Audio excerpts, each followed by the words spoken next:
সামনে শীত চলে আইতেছে, শীতের জন্য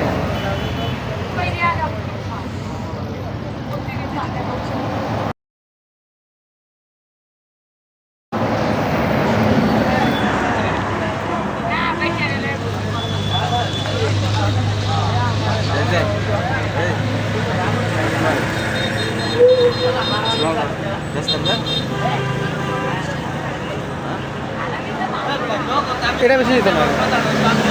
এই গোলাপ ফুলটা, গোলাপ ফুলটা আপনি কোনটা দিয়েছেন, কোনটা দিয়ে দিচ্ছে, কোনটা দিয়েছেন, কোনটা দিচ্ছে? এরাই আমার বলছিল ভাই। না এটাই তো কইছেন, আরেকটা ফুল আসছিল না, আপনি বলছেন এটাই লাগবে। না এটা হচ্ছে লাভ লাভ। হ্যাঁ লাভটা, লাভটা পরে আমার এগুলো সারা আমার একটা আছে। এই এটা দিয়ে আমি এটা দিই, দুটো দিই। এটা বলে আবার আমার